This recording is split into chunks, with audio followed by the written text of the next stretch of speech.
Amahoro bavandimwe, nshimiye Imana nanone ko iduhaye umwanya kugira ngo dukomeze turushaho kurya ku mugati w'ubugingo nk'uko uri mu ijambo ryayo.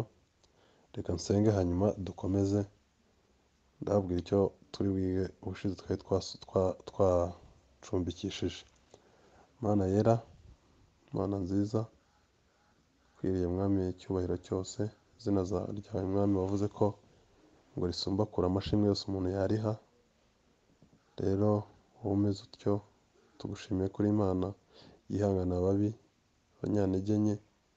Mwami, si ukubihangana gusa ukanabaha kwera k'umwana wawe, tukamwizera tukarushaho gukiranuka k'uyu munsi. Mwami, twari tuzi ko dukurikije ibyanditswe byera byawe atari igipindi, dufite ubugingo buhoraho kandi tukiri hano mu isi.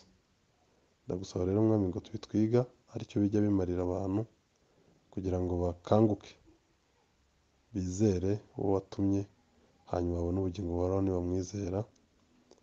Mwami, byose bikugarurira icyubahiro mu izina ry'umwami wacu Yesu Kristo, amen.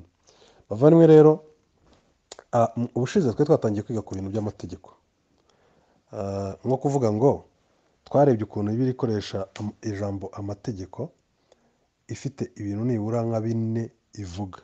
Kimwe, twabonye ko Bibiliya ivuga amategeko, ivuga ibitabo bitanu bya Mose. Niyo mpamvu muri Luka 24:44 havuga ngo ibinyanditsweho, ubone Kristo arimo kuvuga ngo ibinyanditsweho mu mategeko ya Mose no muri Zaburi no mu byahanuwe. Urumva abyise amategeko, avuga bya bitabo bitanu bya Mose bibanza bya Bibiliya. Ahandi tubona muri Yohana igice cya 10:34, aho noneho Bibiliya ivuga amategeko, ivuga isezerano, ibyanditswe byera by'isezerano rya kera. Aho naho Kristo yabwiraga abafarisayo ati, mu mategeko yanyu, muvuga ngo mu bitabo mufite ntabwo binyanditsweho ko nzaza nkaba umukiza w'abari mu isi. Ubwo yavugaga iki? Yavugaga ko arangije avuga Zaburi, abisoma muri Zaburi, nko kuvuga ngo na Zaburi aho iri kumwe n'ibitabo byose by'isezerano rya kera yari abyise the law, itegeko nyine, amategeko. Mu yandi magambo ni igitabo cy'amategeko y'Imana. Hanyuma iyo ni sansi ya kabiri. Sansi ya gatatu tubona Bibiliya ivuga amategeko, ivuga ibyanditswe byera byose harimo n'iby'isezerano rishya. Nibyo nka biriya byo muri Zaburi 19. Nko kuvuga ngo, ikavuga ngo byanditswe mu mategeko y'Imana.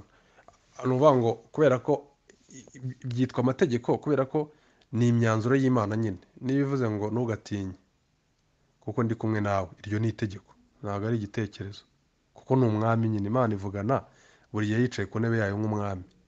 Niyo yabikubwira ikintu kigusezeranya ibyiza, ni itegeko kuri yo nyine. Niba ivuze ngo iki kigomba gusohora, kirasohora. Niyo mpamvu kuri yo ibyo yavuze byose byitwa amategeko. Hanyuma rero tureba noneho by'umwihariko Bibiliya ikoresha amategeko, ivuga amategeko y'ibyo tugomba noneho, bya bindi Mose yahawe ku musozi Sinayi, icyo mu ndimi z'amahanga bita moral law.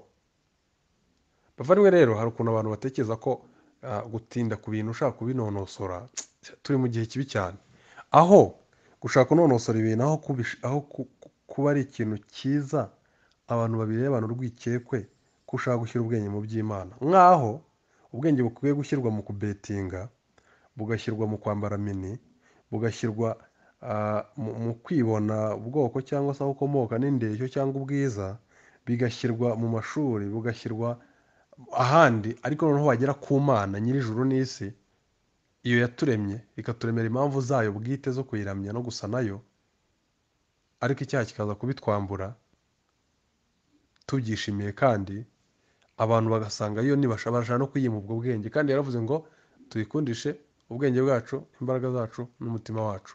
Ariko ubwenge abantu bashaka kubukuramo, noneho bakabusimbuza tuyikundishe nyine caprice zacu n'imbaraga zacu n'umutima wacu. Ubwenge bwo butabwe tuyikundisha ubujiji bwacu. Ntabwo ari byo. Tugomba kuyimenya, hanyuma tugakunda iyo tuzi. Rero dusubire inyuma gato. Icyo nari mbivugiye iki, nerekezaga kuri iyo ngingo ya gatatu y'amategeko y'Imana. Twari tubonye sanse hafi enye z'uburyo Bibiliya ivuga mu mategeko. Rero ntitujya tubona ibyanditswe bivuga ngo hariho gukiranuka kw'Imana kwahishuwe kudaheshwa n'amategeko. Tujye tumenya amategeko avugwa. ntabwo baba bavuze ngo kudaheshwa n'ibitabo bitanu bya Mose, oya, cyangwa kudaheshwa n'isezerano rya kera, ibitabo byo mu isezerano rya kera, kuko nabyo byitwa amategeko ya, ahubwo ni kudaheshwa no kumvira amategeko yandi ari muri rya sezerano Imana yagiranye n'Abisirayeli ku musozi Sinayi. Ariko ari amasezerano none, ari amategeko, akaba yari ari muri iryo sezerano, akaba na kera na kare yari asanzwe ariho mu mitima y'abantu. Mu Baroma 2 niko bavuga. Bavuga ko ngo bigaragara ko umurimo w'amategeko wanditswe mu mitima y'abantu badafite n'amategeko. Ni ukuvuga ngo buri muntu umutima we avuka azi neza ikibi n'icyiza. Avuka yita imfura uwakoze ibyiza, akita ikigwari uwakoze nabi. Agashyira muri lisiti y'intwari abakora ibintu bijya gusa neza n'amategeko y'Imana. Abitangira abandi, abatareba inyungu zabo. Ni ahantu hamwe uzabona igihugu gitorera umuntu kuba intwari, naho bibiri itaragera, naho batarigisha iby'ubutumwa bwiza cyangwa ubukristo, reka mvuge muri rusange, ngo usange barashyizeho intwari, ngo intwari wenda yibaga, ngo kuki umuntu ari intwari, ngo ni ukubera ko yibaga, agasambana, akica, akibona. Oya, bafata umuntu wavugishaga ukuri, nyine ukabona ko mu mutima w'umuntu harimo ukuri kuko azi igikwiriye n'ikidakwiriye, ariko ikibazo kubera icyaha ntawe n'umwe ujya ushobora kuzuza ibyo bintu azi. Aho rero niho Kristo azira, aho niho agakiza kaza, kugira ngo kadutabare twe bananiwe kubasha kubyuzuza ibyo tuzi, noneho ahubwo tubarweho ko Kristo, kubyuza kwa Kristo bitubarweho bijye kuri konti yacu. Ibyo nibyo Bibiliya yita agakiza. Rero bavandimwe, ndashaka kujya noneho muri ya mategeko yo ku musozi Sinayi Imana yahaye Mose, ikayamuha igihe Abisirayeli bavaga muri Egiputa. Ariko ayo mategeko akaba atareba Abisirayeli gusa, kubera ko Bibiliya iravuga mu Baroma 3:29 ngo ese Imana ari Abisirayeli bonyine, si y'abanyamahanga nabo? Ngo yego, ni y'abanyamahanga nabo. Ayo mategeko rero aciyemo ibice bitatu. Ibyo bice bitatu nabyo byisanga munsi y'amategeko y'ingingo ebyiri. Icya mbere, reka mbabwire bavandimwe, iki kintu nicyo nshaka kwigishaho cyonyine. Noneho uzagiraho ikibazo ndabinginze azakibaze, kuko hari ukuntu Paul avuga ngo abantu bigira bigishaho amategeko ngo batazi ibyo bavuga, ngo babishegera, ngo batazi ko amategeko ngo ni meza, ariko atagenewe abakiranutsi. Niyo mpamvu tugomba guturuka inyuma rero tukareba, twarebye ukuntu icyo Bibiliya ivuga amategeko, noneho turi ku ahantu turimo tureba duti ase aya mategeko yo agabanyijwemo ibice bingahe. Reka mbereke rero, tubona uburyo Bibiliya ivuze amategeko ibisobanura. Noneho reka turebe rero, tugiye ku gice cya kabiri. Igice cya kabiri ni ukureba amategeko y'Imana yose ajya munsi y'imitwe ibiri, cyangwa wayatekereza mu buryo bubiri ukurikije ibyanditswe byera. Amategeko y'Imana amwe ni amategeko ari naco, ni ukuvuga ngo ni amategeko bikwiriye koko waba uri umuntu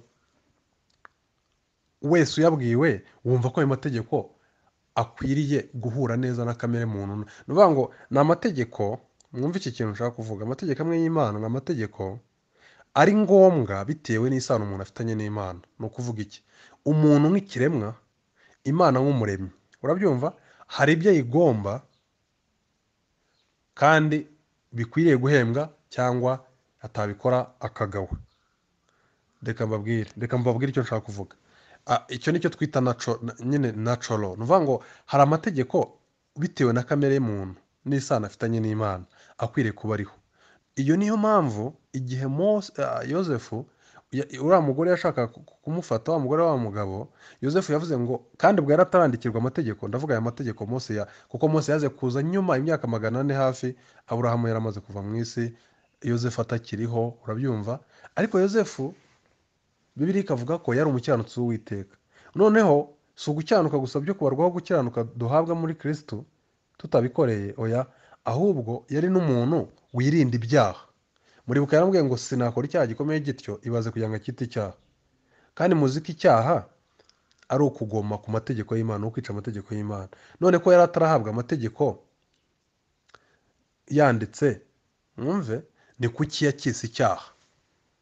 Iyi mpamvu ni ikimenyetso cy'uko kamere nyine we nk'ikiremwa cy'Imana, Imana mu mutima we yashyizemo amategeko yayo. Ayo mategeko yayo rero yarenzeho, nubwo waba warayandikiwe ngo uyabwirwe, urabimenya. Iki ndagira ngo mucyumve. So amategeko amwe rero y'Imana nabwiye ko ari mu byiciro bibiri amategeko y'Imana yose. Amategeko amwe y'Imana ari munsi y'igice cyitwa natural, amategeko ari ngombwa bitewe n'umuntu uwo ari we ku Mana. Ni ukuvuga ngo kuko turi ikiremwa, Imana ikaba ari umuremyi, tuyigomba kuyumvira, tuyigomba kuyiha umwanya wo kuyiramya no kuyihimbaza, niwo rya tegeko ry'isabato. Tuyigomba kutayibangikanya n'ibindi, ariryo rya tegeko rya mbere. Tuyigomba kudashushanya ikindi gishushanyo ngo tukikubite imbere, urabyumva. Tuyigomba kuyumvira mu buryo tubana n'abandi yaremye mu ishusho yayo, ubwo nitwibe, nitwice, nidusambane, ubwo niyo mu by'ukuri tuba turimo twumvira, kubera ko twubaha abaremwe mu ishusho, ni ishusho yayo tuba turimo twubaha, noneho kubera ko umuntu waremwe muri iyo shusho, murabyumva. So ayo ni amategeko tuzabireba. Natural, amategeko umuntu agomba Imana n'igihe atayandikiwe, kubishingiye ku ngingo y'uko ari ikiremwa cyayo. Ariko rero hari andi mategeko, hari ikindi cyiciro cy'amategeko abatubanjirije bita positive law.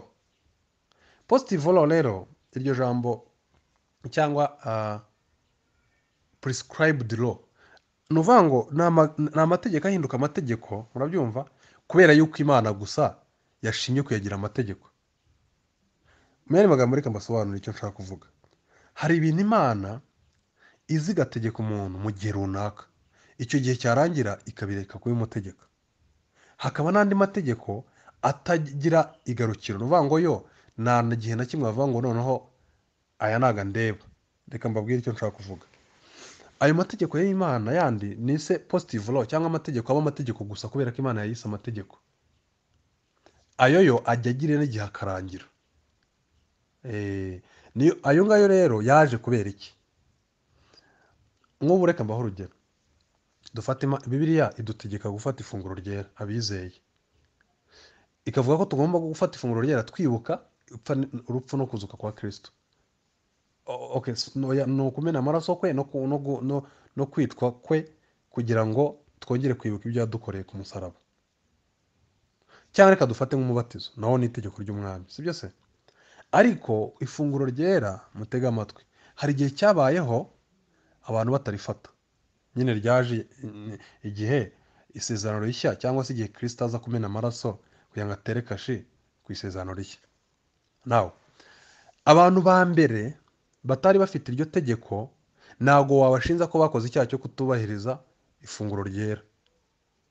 Ariko igihe cyarageze, Imana ibishyiraho, tugomba gutangira kubyubahiriza. N'umubatizo ni uko. Abo mu isezerano rya kera ntibigeze babatizwa, ariko bagiye mu ijuru. Uyu munsi wowe utabatijwe, warizeye ubutumwa bwiza bw'ubuntu bw'Imana, uri mu cyaha, sibyo se? So urumva ni amategeko afite igihe yatangiriye.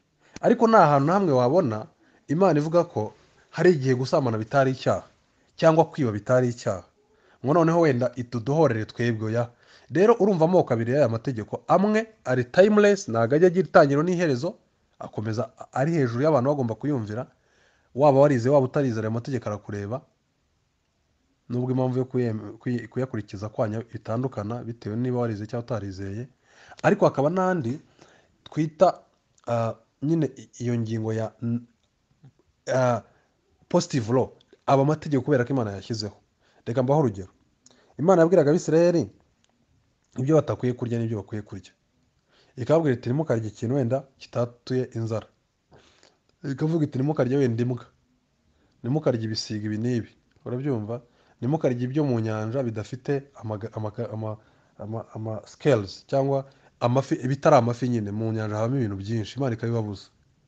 Ariko igihe kigeze, ibwira Petero, imubwira ko byari isomo yari yarabikoreye kugira ngo bamare igihe babona ko uwizeye uw'Imana atandukana n'utari uw'Imana, ndetse no mu mimerere yose. Ariko igihe kikaba kigeze, iryo somo rikaba ryaramaze gusohora, kubera ko Kristo washushanywaga n'ibyo bintu byose yaje. None Imana ibwira Petero mu Byakozwe n'Icumi ngo bagurye ibyo bintu, nubwo wabyitaga ikizira ntabwo bikiri ikizira, nari nabigize ikizira for some time, ku gihe runaka. Ndagira ikintu mu cyumve. Bavandimwe, iki kintu kidasobanutse mu mutwe wawe, ibintu byinshi birakwisoba. Ugomba kumenya ko nidusoma ibyanditswe bivuga ngo amategeko ari igicucu cy'ibyiza bizaza, ugomba kumenya yarimo kuvuga. Amategeko ni igicucu cy'ibyiza bizaza. Bavugaga iki? Bavuga kuza kwa Kristo ko bya bitambo byakujabika intoki, mbese ibintu Imana yagiye itanga nk'amategeko yayo ariko biri muri cya cyiciro cyitwa positive law, cya cyiciro cy'ibitegeko gusa kuko Imana yakivuze, bitandukanye n'aya mategeko yandi n'igihe Imana itarabyandika ngo ibitange ku bisate, biba byanditse mu mitima yacu. Nyine mu mitima y'abantu ntabwo handitsemo ko abantu bakwiye kujabika intoki cyangwa abantu badakwiye kurya imbwa, cyangwa ngo mu mitima y'abantu habe handitsemo ko abantu badakwiriye urugero bya bindi amategeko yo mu isezerano gutamba ibitambo ya. Ibyo ni ibintu Imana yaje kongeraho, ni nko kuvuga ngo ni appendix cyangwa ni attachment. Ayo mategeko rero yose niyo Bibiliya ivuze ngo byari igicucu cy'ibyiza bizaza.